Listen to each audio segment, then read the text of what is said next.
interromper à vontade. A ideia é a gente, a princípio, falar um pouquinho sobre o que é voz, como que é essa especialidade, de onde ela veio e qual que é a possibilidade que a gente tem de atuação profissional dentro da especialidade, tudo bem? E no final, a gente vai fazer exercício.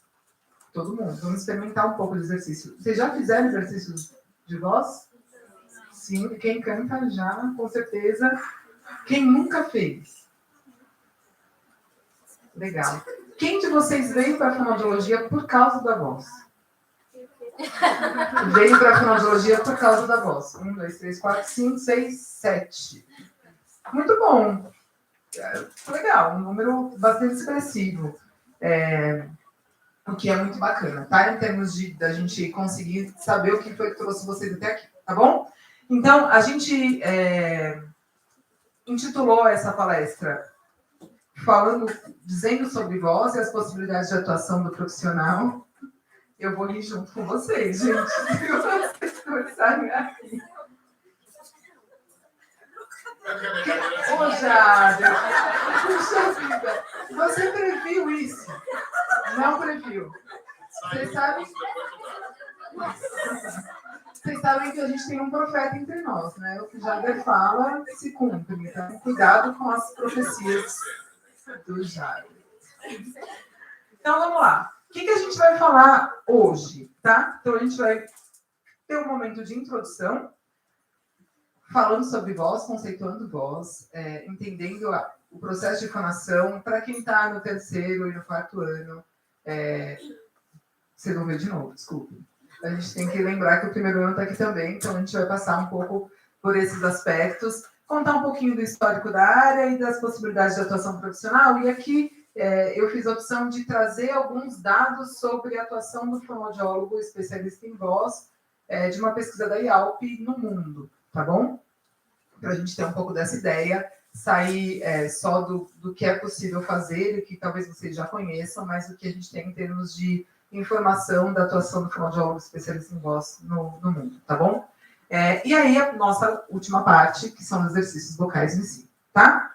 Bom, então, vamos falar um pouquinho sobre voz. E aí, todos os começos eu escolhi trechinhos de música para a gente começar a pensar a respeito, tá bom? Então, eles têm alguma ligação com o que a gente vai falar na sequência.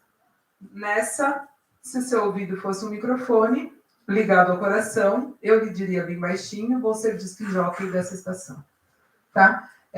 E por que vocês acham que eu escolhi esse trecho de música para a gente começar falando de voz? Pode chutar, não vale nota, não tem prova. Ninguém chuta. Raquel, chuta. Que beleza. Por que você acha que eu escolhi esse trecho de música para começar falando sobre voz? Quando eu li isso, pensei em feedback auditivo, modulação de voz. Você já está muito teórica no sentido. Pode ser feedback auditivo, a gente precisa do feedback auditivo, mas antes disso, a emoção da voz.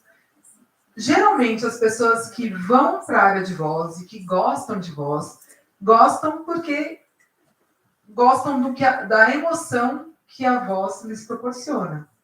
As meninas cantando aqui, o duelo de gatos que a gente acabou de presenciar, elas conseguiram transmitir o que com as vozes delas? Vocês perceberam as nuances? Vocês perceberam que era uma batalha? Perceberam que uma estava provocando a outra? Perceberam momentos em que elas estavam mais irritadas umas com as outras? Tudo isso usando a mesma palavra o tempo todo, transmitida apenas pela voz. Tinha gesto junto, mas a voz carregava boa parte dessa emoção. Então eu escolhi esse trechinho de música porque, de fato, se o ouvido de alguém fosse um microfone, ele é um microfone ligado ao coração. O que o nosso ouvido ouve são as emoções do discurso das pessoas que estão ao nosso redor. As intenções, a voz carrega toda a intenção do discurso, né? Muitos erros de interpretação e de análise são causadas por uma modulação vocal inadequada na hora de falar uma frase ou dizer algo para alguém, né? Faz toda a diferença do mundo se eu for pedir um café para alguém ou água. Se eu falar assim, Carmen, pega água. Ela vai achar que eu fui como com ela? Grossa. E foi mesmo, né? Desculpe, Carmen. Mas se eu falo para ela, Carmen, pega água. Eu não preciso nem falar, por favor, nesse caso. Eu mudei, eu falei exatamente a mesma frase. Eu só disse, Carmen, pega água. Muda o jeito? Você se sente mais tranquila com esse jeito que eu pedi? Talvez você não ficaria... Na primeira, você fala assim, não vou pegar água nada, ela que se vire, né? Deixa ela para lá. Mas, às vezes, com as mesmas palavras, eu consigo transformar todo o meu discurso. Tudo aquilo que eu quero dizer para o outro, tá? Então, os nossos ouvidos são microfones ligados ao nosso coração. A gente ouve vozes, discursos carregados de emoção, carregados de sentido, carregados enfim, de uma série de coisas que são interpretadas por nós com algum significado, tá bom? Então, para a próxima. Trouxe uma definição da doutora Mara Belal sobre o que é voz, tá bom? Então, aqui nesse texto eu fui cortando alguns pedacinhos, mas dizendo que a voz, desde o início da vida, a voz tanto manifesta aspectos fisiológicos, como é um dos meios de interação mais poderosos para provocar respostas no outro. Ela carrega as palavras e também transporta a mensagem emocional associada a elas, o que significa que o som da voz tem a dupla função de transmitir conteúdos e sentimentos. E isso é ao longo da nossa vida. Um bebê, no primeiro ano de vida, ele se comunica apenas por sua voz. Vocês sabiam que existe uma série de estudos sobre o significado do choro dos bebês? E que os bebês modulam o choro para comunicar coisas para a mãe? Então, a gente, desde muito cedo na vida, consegue modular a nossa fonação, o que sai em termos de emissão, né, para que a gente possa transmitir sentimentos. E isso vai se mudando ao longo da vida. Então, a nossa voz ela vai acompanhando o nosso processo de crescimento, ela vai se transformando, então ela começa mais aguda, ela vai ficando mais grave. Ao longo da vida, ela pode chegar na terceira idade e perder um pouco do vigor, ela perde a estabilidade, ela fica um pouco mais instável.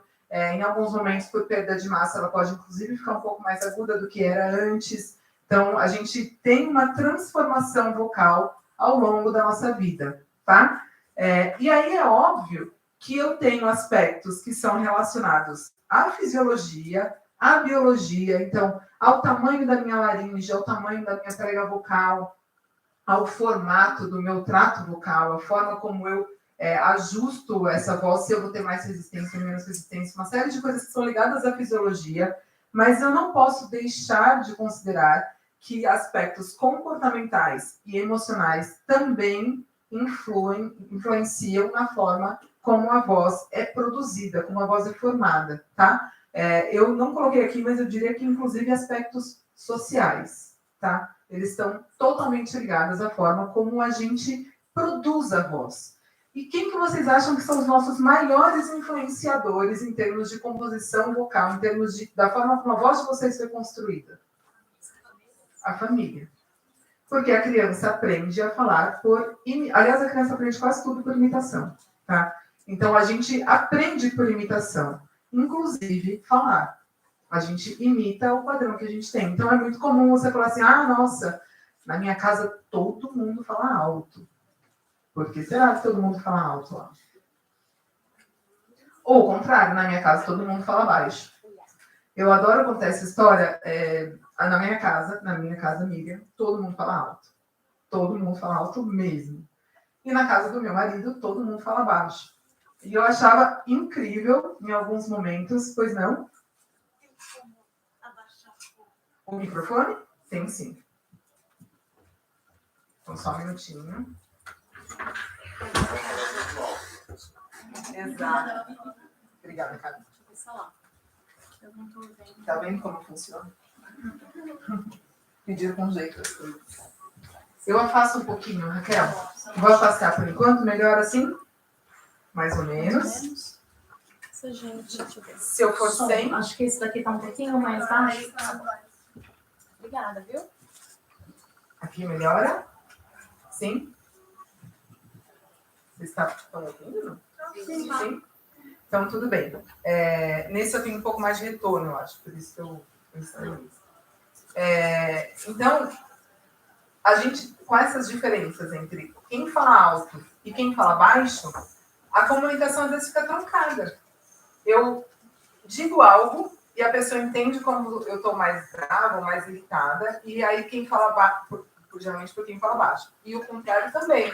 Às vezes a pessoa fala muito baixo, você fala, nossa, a pessoa é muito tímida, ela é muito introspectiva, ou ela é muito quietinha, ela não gosta muito de conversar com os outros, e às vezes tem a ver com o jeito que a pessoa se expressa, né? E eu achava incrível que na casa do meu marido, por exemplo, quando a gente namorava, eles falavam super baixo, era um sobrado, e às vezes eu tocava o telefone fixo ainda, né? Tocava o telefone, e eu falava assim, Daniel! E aí eu falava, gente, ele não ouviu, não é possível. De repente eu vi, tipo, descendo, e ouviu. Na minha casa seria seria algo mais ou menos nesse sentido. Então a gente aprende a se comunicar com os nossos modelos.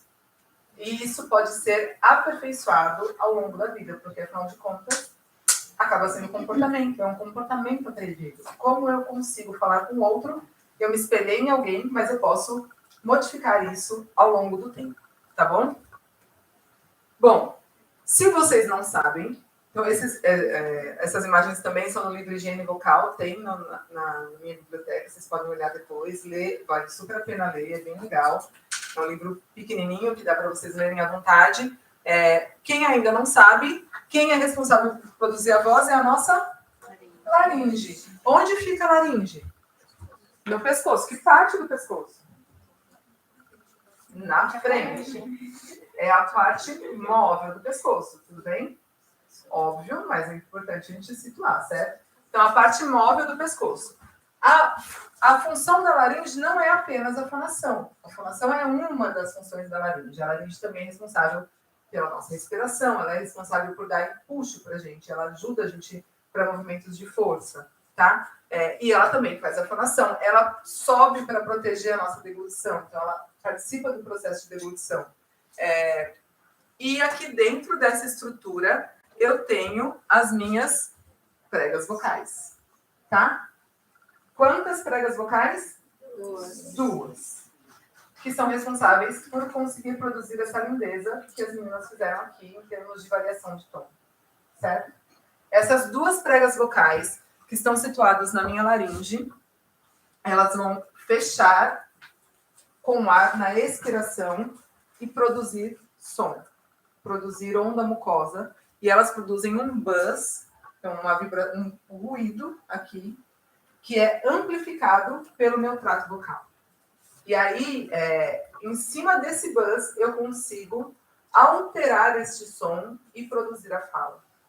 Não é incrível isso? Pro, Diga. o buzz é a vibração ou a amplificação? É a vibração.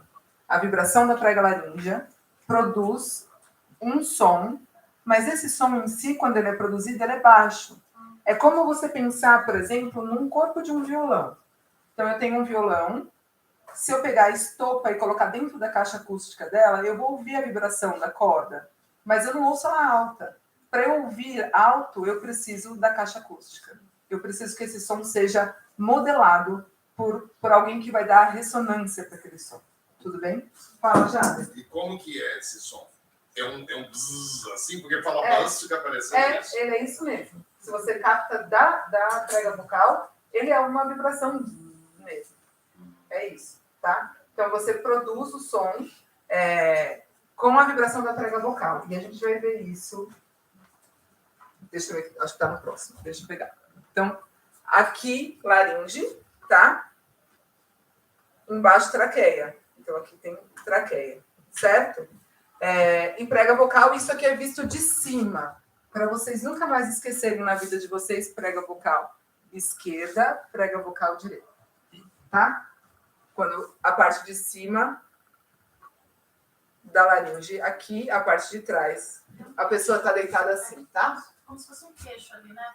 Como se fosse o queixo. Queixo lá em cima. Tudo bem? Bom, como que eu vejo isso se eu corto a laringe no meio? Então, eu tenho aqui as cartilagens, tá? E aqui eu tenho as duas pregas vocais. Então, como que eu faço a fonação? Eu tenho ar que está vindo do meu pulmão, que está passando aqui pela traqueia, e aí a laringe dá o comando para que a prega vocal feche, e esse ar passa vibrando a estrutura da mucosa da prega vocal. Então, a prega vocal em si, ela tem um corpo de músculo e um tecido que é mucosa, é solto. É esse tecido que vibra e que gera o som. Tá? Então, a hora que o ar passa pela mucosa, ele vibra e gera o som. Tudo bem? Aula de física.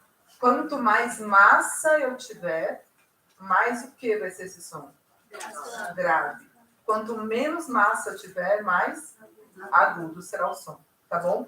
Então, quando eu faço grave e agudo, eu estou controlando a tensão dessa mucosa que vai influenciar na velocidade de vibração dessa mucosa e vai impactar num som mais grave ou num som mais agudo. Tudo bem? Então, a questão dos homens terem a voz mais grossa é porque eles têm mais... Eles têm mais massa. É isso. Mais mucoso do que as mulheres. A prega vocal do homem ela é maior do que a das mulheres. Tá? Então, ela tem mais massa. A voz deles é mais grave por conta disso. Então, quando vocês ouvirem vozes que são graves, você logo imagina que você tenha uma prega vocal maior. Você já... Coisas para você imaginar. Então, num homem dá para ver pomo de Adão bem proeminente. Você imagina uma laringe proeminente, grandona. Tá bom? Pergunta. Professor, então isso também determina quem é, por exemplo, soprano ou contralto corporal? Vai influenciar. Geralmente, quem tem vozes mais graves tendem a ter uma tessitura vocal que também tem um registro mais baixo, tá? Aí depende um pouco do quanto você consegue de qualidade no seu registro vocal, que é a sua tessitura. Então, a classificação vocal, o naipe vocal, está atrelado ao quanto com a sua prega vocal você consegue de qualidade em termos de notas, de alcance de notas, tá? Geralmente, quem tem vozes mais graves, com mais mucosa, tem um registro vocal mais grave também, e por causa disso vai ter uma qualidade melhor nos naipes mais graves, como o baixo ou o contralto, tá? E o contrário também. Diga. Pronto, a gente está falando de uma questão mais de estrutura, de genética, né? Da mulher ter uma voz mais aguda e o homem mais grave. Só que também tem a movimentação da prega vocal em si, né? Isso. Porque se ela tá mais curtinha, você vai ter mais massa, então vai ser mais grave. Isso. Se alongar, vai ser mais agudo. Tem Isso. que ver os dois fatores. Tem que ver o tamanho. Então, vamos dar um exemplo. Cadê a Natália? Vocês conseguem fazer tons com o mesmo tom com oitavas diferentes as duas? Uhum. Tranquilo, certo? Então, vamos lá.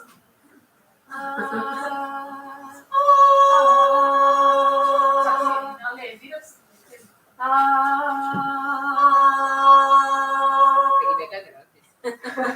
Mas elas estão no mesmo tom. Então, elas estão produzindo a mesma frequência. A prega vocal da Natália está muito mais esticada do que da Alexandra. É a mesma nota. Mesma frequência, mesma nota, na mesma frequência. Então, elas estão na mesma nota, vibrando de formas diferentes. Da Natália muito mais esticada do que da Alexandra. Tá?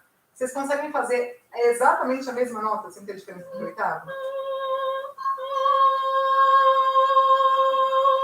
Mesma nota. Tem diferença de som entre as duas? Tem. Vocês conseguiram ouvir? Vem cá, Alexandre. Que nota aí você pegou? Que é mais grave. Pega outra nota.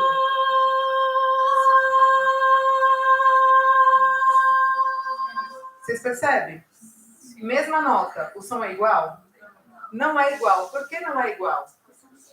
Porque são estruturas diferentes, estruturas vibrando de formas diferentes. Então, a sua pergunta está ligada mais ou menos a esse aspecto. Então, mesmo quando eu tenho mais ou menos eu tenho a mesma nota, com vibrações que seriam similares, com estrutura similar, em termos de tamanho de mucosa e tudo mais, por características físicas, de prega vocal, de ajuste de trato vocal, eu vou ter sons diferentes. Tudo bem? E dá pra gente modificar, né? Dá para modificar também. Mesma nota, ajuste diferente. É isso. O ressoador, então o trato vocal, ele vai conseguir moldar este som de acordo com aquilo que eu preciso. E por isso que a voz é tão interessante. Eu tenho uma única fonte que o filtro dela faz com que mude completamente o som que eu tenho. Tá? E é claro que eu estou pensando numa voz cantada, mas se eu quisesse fazer na voz falada também, eu conseguiria, entendeu? Vocês entenderam? Eu mantive exatamente a mesma vibração. Obrigada, menina. A mesma vibração e mudei ajuste. Essa que é a grande diferença, a grande questão. Vamos lá. Então, por exemplo, a minha voz, quando eu era criança, era muito fina. E aí ela foi gostando ao longo dos anos. É porque... Por que, na verdade? Porque você cresceu. Mas assim, não, sim. Que bom que você cresceu. Só que, por exemplo, tem gente que não muda a voz. Tipo, é a mesma. Todo mundo muda. Mas aí a laringe, A laringe cresce. mas a prega vocal. Para vocês terem uma ideia, na laringe do bebê, a laringe do bebê ela é tão alta que, dependendo da situação, você consegue ver prega vocal no fundo. Ninguém vai abrir a boca do bebê, por favor. Não façam isso em casa. Mas a grande questão é isso. Ela é mais alta na posição do pescoço. E ao longo do tempo, ela não só vai crescendo de tamanho, mas ela também vai ficando mais baixa no pescoço. Tá? E isso também vai te dando mais espaço para ressoar. Então, crianças falam agudos. E você não tem diferenciação entre meninos e meninas, por exemplo. Né? Eles têm o mesmo tom de voz. Isso vai se diferenciar na puberdade. Então, as meninas também passam por uma muda vocal, mas muito mais sutil, porque a diferenciação de tom das meninas é bem menor do que a dos meninos. Os meninos, por sua vez, como a laringe cresce muito, eles têm uma mudança muito brusca no padrão. Então, eles saem de um padrão muito agudo para um padrão mais grave, bem mais grave, e por algum tempo podem ficar com um uso divergente de registro, que é aquela voz que está grave e de repente está aguda. Tá? Então, nada para traumatizar a vida de ninguém, geralmente isso é muito rápido, só geram algumas brincadeiras na escola e passa todo mundo ileso sem nenhum problema, tá bom? Mas isso acontece ao longo da vida. Tá? Fala, já. Mas existem patologias que fazem com que a voz do menino permaneça fina ou a da menina fique mais grave? Existem. Verdade. Existem. Você pode ter a gente chama o quadro do menino geralmente de uma muda vocal incompleta. Tá? Ele está mudando e, por algum motivo, ele fixou o padrão num uso divergente de registro ou num falsete, por exemplo. Ele mantém um registro mais agudo. Tá? E aí, isso pode ter várias causas. Pode ter uma causa de fundo hormonal, por exemplo. Você pode ter questões que são ligadas a ajuste mesmo. E precisa entender o que está por trás de tudo isso. Tá? Geralmente, se você tem os caracteres sexuais secundários, então pelos, já teve o crescimento do corpo, a laringe está formada, etc., está ligado mais a uma questão de ajuste menos hormonal. Mas você pode ter uma situação em que o menino não tem os outros caracteres, aí é hormonal, e você vai ter que, junto, óbvio, com o médico, investigar o que é que está acontecendo. Tá bom? Eu ia perguntar, só tem uma coisa, mas eu ia perguntar sobre a voz do lutador do Anderson Silva, né? Aquela voz bem fininha que ele tem. O lutador, né? Isso é muito. A sua pergunta é muito interessante. A gente tem questões que são ligadas à composição física, né? Então a gente espera determinadas vozes de determinados tipos físicos. Então, quando a gente imagina vozes. Vamos lá, vamos fazer exercício de imaginação. Quando vocês imaginam vozes mais graves, vocês imaginam que tipo físico? Sujado. Qual é o tipo físico do Jader? Um cara alto, forte, não é isso? Isso é gordo. Mas você logo imagina alguém mais alto e mais forte. E geralmente, se você tem uma voz mais fina, você imagina o quê? Oi? Uma pessoa mais mirradinha, talvez mais fina. Não é isso que a gente imagina? Então, a voz também está ligada ao... Quando você vê uma pessoa corporalmente, você imagina a voz que ela poderia ter. No caso do Anderson Silva, por exemplo, essa voz ela é incompatível com o biotipo. E por isso que gera tanta estranheza. Tá? Eu não sei dizer se ele tem alguma coisa específica, mas a gente tem homens com vozes mais graves e com vozes mais agudas. É normal que isso aconteça, né? Assim como vocês têm mulheres com vozes mais graves e mulheres com vozes mais agudas. Também é normal que aconteça. O que é estranho é quando isso gera algum tipo de incompatibilidade. Então você vê um cara que é um lutador super forte com uma voz aguda. Tá? Isso, então, gera estranheza nas pessoas. A gente, em um segundo, gente, a gente ouve uma voz, a gente tem uma figura de uma pessoa na cabeça. Tá? É muito rápido. A gente ouve voz e a gente imagina uma pessoa. Antigamente, nas rádios, a gente não via os locutores. A gente nunca via os locutores. Né? Agora a rádio tem canal de YouTube, transmite no YouTube junto e tudo mais. Então, a gente sabe quem são essas pessoas físicas. Mas você imaginava aquela voz, imaginava a pessoa, e aí você nunca via aquela pessoa na sua frente, né? E aí quando via, às vezes as pessoas falam assim, nossa, mas você não é nada daquilo que eu imaginei, porque você está criando algo dentro da sua cabeça, né? E às vezes isso não vai ser compatível com o tipo físico, tudo bem? Numa situação em que você não tem o corpo, que a pessoa não vê o físico, a voz é responsável praticamente sozinha por toda a emoção e toda a informação que o seu discurso transmite. Tá? Ela assume praticamente sozinha a função do corpo. Que o gesto faz diferença nesse aspecto. Tá bom? Então, aqui eu tenho as pregas vocais num corte da laringe para vocês verem como elas são. Então, elas se aproximam. Tem várias teorias ligadas à fonação. A gente tem algumas teorias mais... Lembra que no primeiro ano a gente estava conversando de manhã de uma série de teorias e classificações. As pessoas imaginam o porquê das coisas acontecem. Então, para a fonação também tem algumas teorias.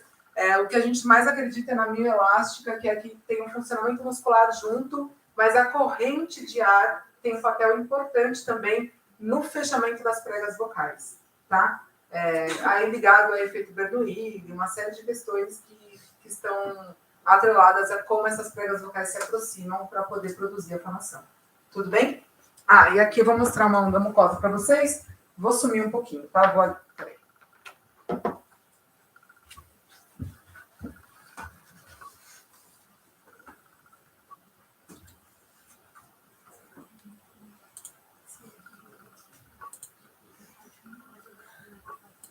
Aqui. Então, essa daqui é o mesmo corte que vocês estavam vendo lá, tá? Então, aqui eu estou vendo o músculo da prega vocal mucosa, tá? Eu quero que vocês olhem, aqui é prega vestibular. Então, prega vocal, prega vestibular, tá bom?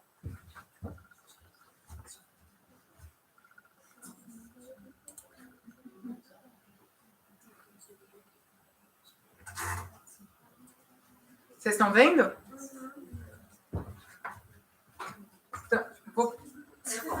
Por favor, Raquel. Obrigada. Só voltar aqui nesse aqui. Eu tenho coordenação, tem. Vai lá. Então, olha só. Aqui está representando o ar passando, certo? Então, a prega vocal encosta a primeira parte de baixo, depois o meio, depois a parte de cima e abre. Então, ela faz um movimento... A gente acha que é só abrir e fechar assim. Não, ela faz um movimento de baixo, encosta o meio, a parte de cima e abre. Ela tem um ciclo de vibração dessa onda mucosa. Tudo bem? Muito bem. Oi. Só uma dúvida mesmo, que até hoje eu não consegui entender. Essa prega vestibular usa quando? Para fonação, a gente não usa. A gente usa ela para proteção da laringe e usa para quando você está fazendo esforço. Aí ela fecha junto, tá?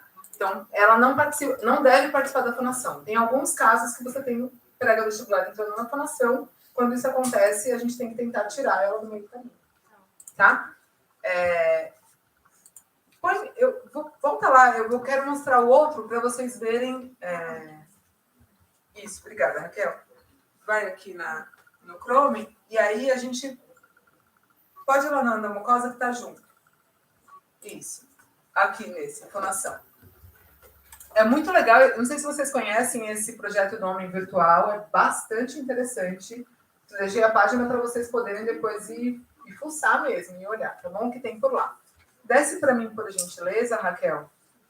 Aqui a gente vai ver um vídeo da prega vocal por cima. Então, eu estou no exame, tá? E estou vendo a prega vocal de cima. Então, a parte... Lembra aquela parte que estava no início da tela, que é a parte da frente do pescoço? Ela está aqui embaixo. E aqui está a parte posterior, tá?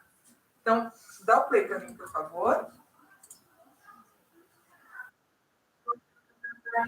Prega vocal aqui, tá?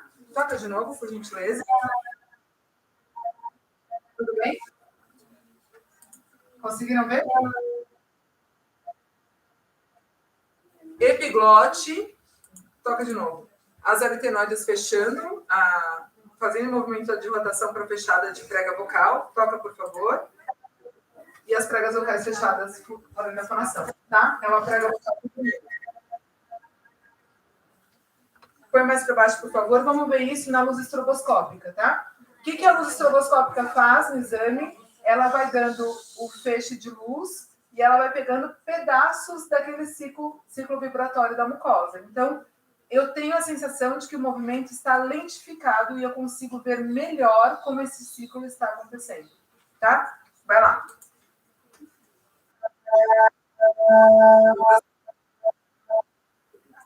De novo.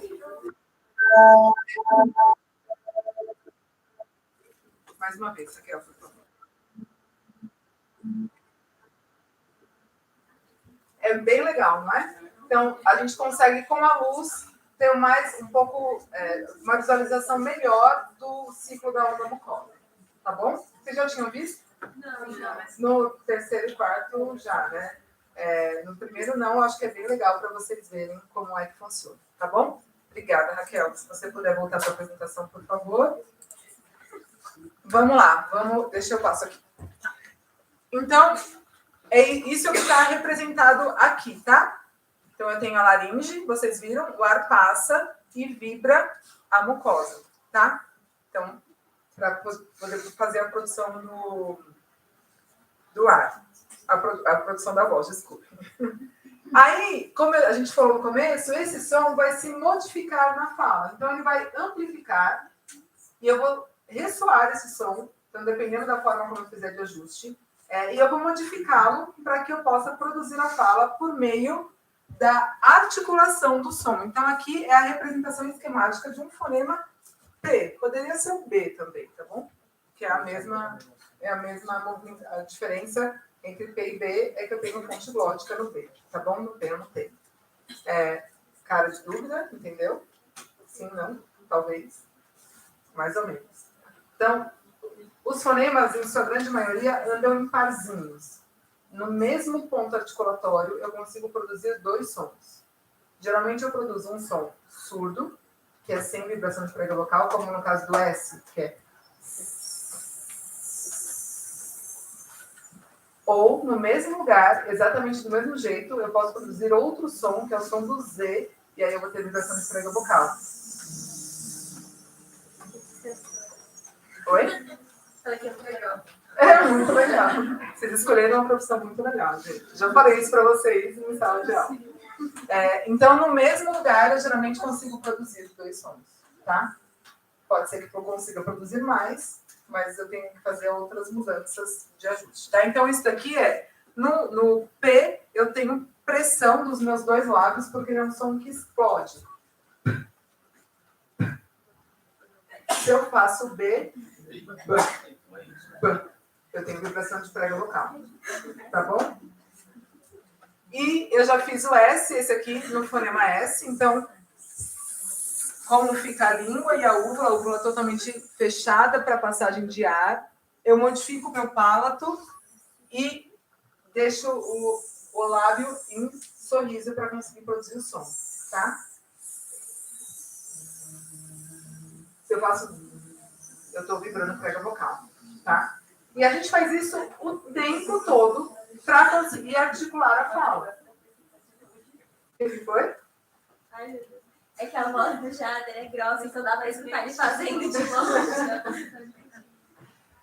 E aí é muito legal a gente pensar nesse conjunto, tá? Eu vou ter um som que vai ser amplificado e eu vou conseguir modificá-lo para que isso gere um código de palavra para outra pessoa, tá? E é em cima de tudo isso que a gente trabalha enquanto fonoaudiólogo, né? De todo esse processo, seja da produção vocal como da produção da fala também, tá bom? O M, aí eu trouxe o M porque é bem parecido com a posição do P e do B, a diferença é que eu vou ajustar úvula, porque aí o som do M eu tenho um som predominante na cavidade nasal. Ma.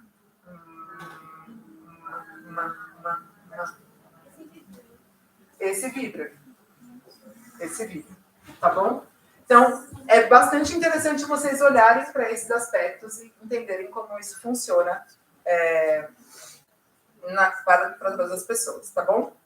E aí, eu trouxe esse porque a gente tem um aspecto que é muito interessante, que é o seguinte, para que a gente tenha...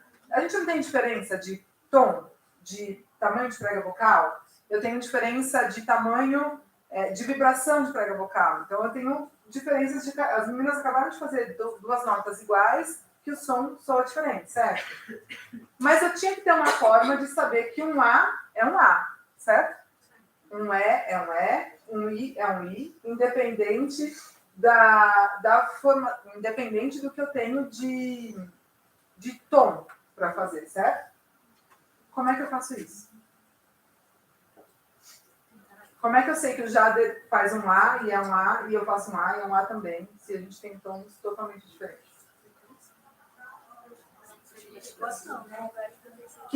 Com a articulação, o que a gente faz? A gente faz os formões, que são amplificações de regiões de... Quando você tem uma frequência fundamental, eu produzo um tom. Esse tom, ele multiplica, ele tem harmônicos. Então, a minha frequência fundamental, vamos supor que era de 200 Hz. Então, eu vou ter 200 Hz de frequência fundamental, aí eu vou ter o meu primeiro harmônico, que é 400, 600 e assim por diante. Ele vai multiplicando e gerando sons que são derivados dessa minha frequência fundamental. Quando eu articulo o som e eu faço a postura do A, eu estou amplificando o mesmo grupo de sons que o Jader está amplificando, que é o que a gente chama de formante. Tem tudo a ver com ressonância. Composição de língua, com abertura de boca, uma série de coisas. Mas o formante não, calma. Não, O formante é cada partezinha que está sendo amplificada. O formante é a região de harmônicos que está sendo amplificada para formar o som. Então, por que eu trouxe essas imagens aqui? Então, aqui que eu tenho, ó, frequência fundamental e os múltiplos dela. Então, ela vai gerando uma série de harmônicos, tá? E aí, dependendo do que eu tenho em termos de modificação de trato vocal, eu vou amplificar regiões distintas desses harmônicos. Então, isso aqui seria se eu não tivesse nenhuma ressonância. A hora que eu coloco o tubo de ressonância, eu vou ter amplificações diferentes, de regiões diferentes daquele som. E isso vai formar o som. Tudo bem? As aulas da professora Carol são muito importantes para a compreensão desses aspectos. Tá bom? Que são as bases físicas. Tá? Então, é isso aqui. Então, você consegue amplificar pedacinhos do que o seu trato vocal está produzindo para produzir o som e ter o formante do som. Certo? Beleza. Eu tenho que correr por causa do horário. Então, vamos lá. Histórico da área. Tranquilo aqui? Deu para ter uma visão geral, mesmo para quem já conhecia? Rolou? Rolou, então tá bom. Então, Aí, onde surgiu a especialidade? O que a gente tem? Outra música. Obrigada, Raquel. E aí eu trouxe Caetano, claro, para dizer como que surge a nossa área de voz, tá bom? Primeiro, para a gente pensar, eu peguei isso no Conselho, hoje são os dados de janeiro de 2023, pelo Conselho Federal de Fonoaudiologia. Nós somos 52.518 fonoaudiólogos no Brasil, tá bom? A maior parte deles em São Paulo, não sei se vocês conseguem olhar, mas São Paulo, Minas, Rio de Janeiro, tá? Grande parte aqui, assim, nesse eixo. E menos quando olha para os outros estados.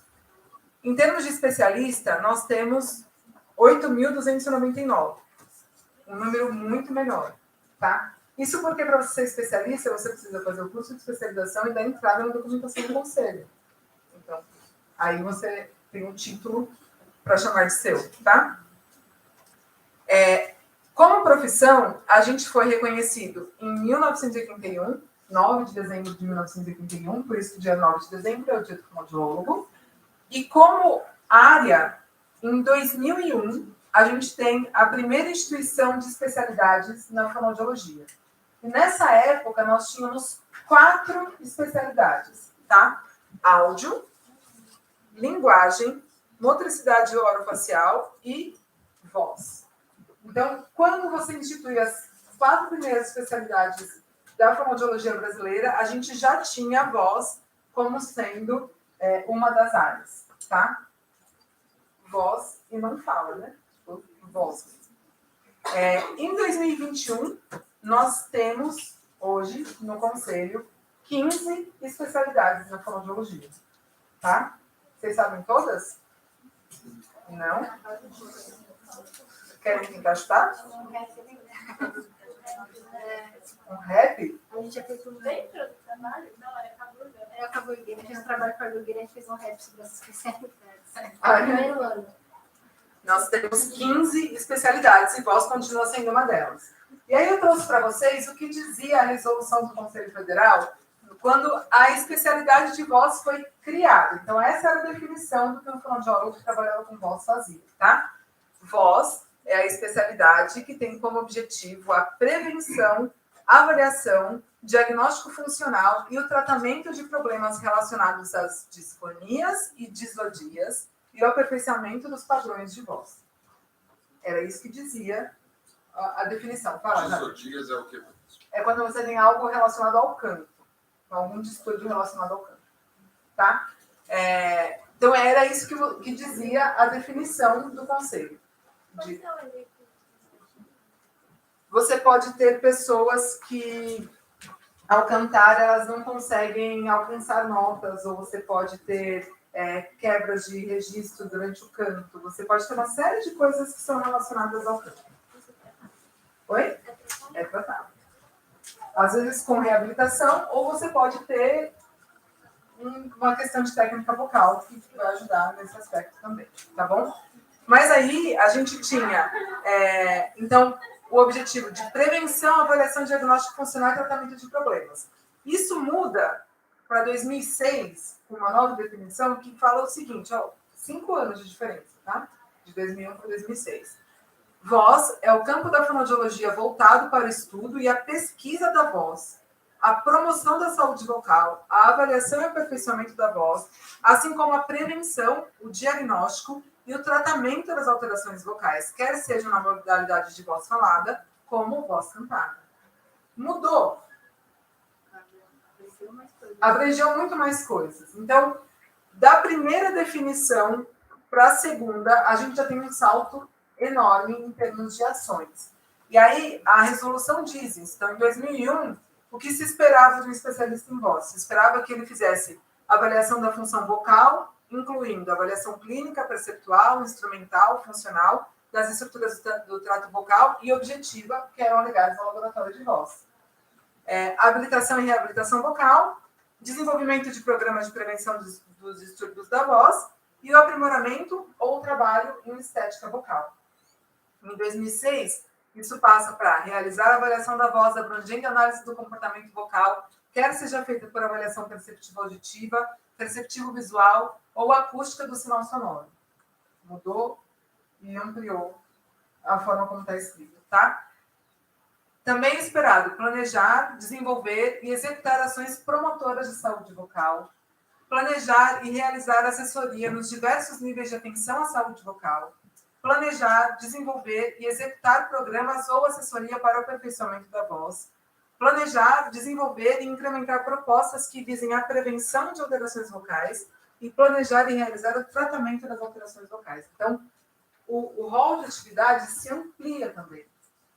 O fonoaudiólogo especialista em voz, ele atua bastante na reabilitação das disfonias e ele trabalha demais com o aperfeiçoamento da comunicação e com o aprimoramento das habilidades vocais das pessoas, tá? Então, é importante que a gente tenha isso em mente. Então, eu posso ter um fonoaudiólogo especialista em voz que gosta de trabalhar muito mais com distúrbios neurológicos da laringe, por exemplo, e ele atua basicamente com reabilitação, e outro profissional que gosta de trabalhar com voz cantada e atende cantores e trabalha muito mais com aprimoramento e aperfeiçoamento em toda gama de atividades que isso envolve com relação ao canto, por exemplo. Tá? Ou a voz profissional, de uma forma geral, com cantores e atores e locutores e assim por diante. Tá bom? Bom, já dei os spoilers, né, de como a gente atua. E aqui eu trouxe outra música para vocês dizer. Eu não sei dizer nada por dizer, então eu escuto. Se você disser tudo o que quiser, então eu escuto. E aí a gente pensa na atuação profissional do fonoaudiólogo, especialista em voz, e a gente não precisa olhar só para o nosso país, né? A gente pode tentar entender como isso se dá no mundo, de uma forma geral, tá? E aí, a Mara Belal, quando estava na IALP, entre 2013 e 2016, presidindo o Comitê de Voz, o Comitê de Voz desenvolveu uma pesquisa em que eles mandaram um questionário para 34 países responderem como era a atuação vocal, né? A atuação dos profissionais que trabalhavam com voz. Eles queriam entender como isso se dava no mundo afora, tá? Para produzir um documento e entender a diversidade de atuação profissional. Eu posso mudar de microfone agora? Tudo bem? Se eu mudar? Eu não estou me ouvindo. É que ela ainda não foi embora, eu acho que ela só foi no banheiro. Mas aí eu mudo de novo, tá bom? Eu não tô... Totalmente diferente, né? Tá muito alto. Eu não tô me ouvindo nada com outro microfone, então eu tô fazendo mais esforço vocal, porque eu tô querendo que todos vocês ouçam, tá bom? Pensa que a senhora está na casa do seu marido, Eu tenho que falar baixinho. Obrigada, já. Então, no documento que esse grupo produziu, algumas coisas são interessantes, deixa eu mudar.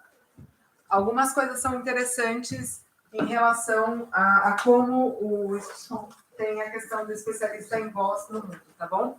A primeira delas é que a formação superior da profissão de fonoaudiólogo, ela existe em 28 dos 34 países que responderam ao questionário, tá?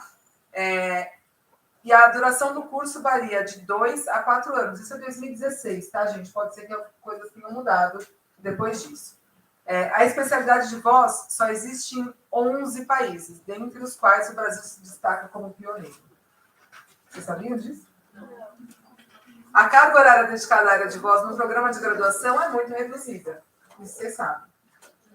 Em geral, a formação de especialista em voz é vista como mais adequada para programas de pós-graduação. Observa-se em alguns países desenvolvidos a tendência a se considerar o mestrado como o nível mínimo para atendimento na área de voz. A maior parte dos países pesquisados tem menos de 100 fonoaudiólogos especialistas em voz. Apenas 6 países constam com mais de 500 especialistas. Alemanha, Bélgica, Brasil, Estados Unidos, Finlândia e Países Baixos. Em 27 países, a maior parte dos seguros de saúde e convênios médicos cobre os atendimentos fonoaudiológicos na área de voz, embora nem sempre com valores considerados adequados. Mais de 90% dos respondentes deste questionário tem como principal local de trabalho as clínicas e os hospitais. Uma expressiva porcentagem de 40% oferece seus serviços também em teatros, rádios e estações de televisão. Uma tendência que parece ter aumentado é o atendimento dentro do mundo das organizações, referidas por 25% dos respondentes. Tá? Então, além de trabalhar em consultório, clínica e hospital, a gente tem um trabalho expressivo em teatros, rádios, estações de televisão e também em empresas. Tudo bem? A maioria dos casos atendidos são adultos, seguidos por profissionais da voz, crianças e, finalmente, pessoas com câncer de cabeça e pescoço. Este último grupo apareceu somente em 3 países, o que parece indicar que tal segmento esteja migrando para uma especialidade independente por apresentar características únicas e demandas de outra natureza. Entenderam isso? Sim. Ok. 80% dos fonoaudiólogos respondentes iniciam o atendimento na área apenas após o diagnóstico médico, seja ele feito por otorrinolaringologista, foniatra, neurologista, psiquiatra ou um outro profissional. Já as intervenções feitas sobre voz normal e aprimoramento da comunicação oral são mais independentes da avaliação médica, o que permite concluir que as perspectivas estéticas e de competência comunicativa são diversas daquela encontrada na clínica. Tá? Então, quem trabalha mais com competência comunicativa tem um outro cenário do que quem está trabalhando dentro da clínica. 9 países relataram atender adultos para reabilitação vocal sem dados de exame de laringe, o que sobe para 15 países quando se trata de atendimento pediátrico. Embora a disfonia infantil seja essencialmente comportamental e benigna, um acompanhamento médico é essencial, pois além de nódulos vocais e cistos, casos de papilomatose laríngea e paralisia de prega vocal são observados em crianças. Tá? Isso pode acontecer, tem paralisia congênita. Tem gente que nasce com paralisia de prega vocal. Tá? Papilomatose é uma doença ligada ao herpes vírus humano. Então, são bolhas que surgem na laringe, tá? Na prega vocal ou na laringe. Ela pode estar em todo o trato vocal. Os fonoaudiólogos respondentes mostraram-se atentos quanto aos aspectos da diversidade cultural e étnica, marcadamente os relacionados à idade e gênero, expressão de sexualidade, tradição, religião, mitos e crenças, dieta, estilo de vida e hábitos de higiene vocal, comportamentos articulatórios específicos, padrões de ressonância e uso de frequência e intensidade vocais, influência da língua na manifestação da disfonia e sotaque na competência comunicativa. Tá? Então, o especialista em voz, ele olha para outros parâmetros que os que são, além dos que só da vibração da prega vocal, etc. Ele está ligado àqueles fatores ligados ao comportamento, ao social, que permeiam a construção vocal. Tá? Além do termo especialista em voz, em 25 dos países que responderam ao questionário, apareceu também a designação de coaching ou coach vocal, embora não seja clara qual a formação acadêmica requerida para tanto. Muitos fonoaudiólogos que trabalham no apoio de cantores ou para o desenvolvimento de técnicas para falar em público têm usado essa denominação para indicar a função específica relacionada às regras da performance vocal. Em 24 países, os fonoaudiólogos trabalham em consultórios ou clínicas médicas como parte da equipe de saúde. Contudo, clínicas exclusivamente de fonoaudiólogos foram mencionadas em metade dos países participantes. E, por último, quanto à contribuição fonoaudiológica ao diagnóstico médico, 15 dos países reconheceram a participação do fonoaudiólogo na interpretação do exame estroboscópico e de outras avaliações, principalmente relacionadas à função vocal. Tá bom? Eu achei que era interessante vocês conhecerem como isso se dá, não só aqui no país, mas como isso é visto também em outras partes do mundo. Certo? Muito bem. Então, a gente tem pouco tempo, mas a gente vai fazer exercício. Não, era essa da parte teórica. Da parte... então beleza. Mas Eu achei que já estava correndo. Pode ser. Vocês querem interromper? Querem ir direto? Quanto tempo demora? Olha, Depois. Melhor, né? acho que sim. A gente vai fazer pelo menos uma meia hora de exercício. Vocês não querem? Pessoal, vai ter biscoito de Covid. Não, melhor fazer exercício antes. Pode ser? Vocês podem ficar? E tem sorteio, gente. Vocês querem os ingressos, galera? Então, já pra gente encerrar. Tá bom? Espera só um minutinho, a gente... Só para mostrar a outra música, tá? Troquei. Minha voz, minha vida, meu segredo e minha revelação, minha luz escondida, minha bússola e minha desorientação. Nossa, só pegou filé, né? Só peguei filé, gente. Então, para a gente treinar as nossas vozes agora, tá bom? Para quem estava assistindo de casa, obrigada e tchau.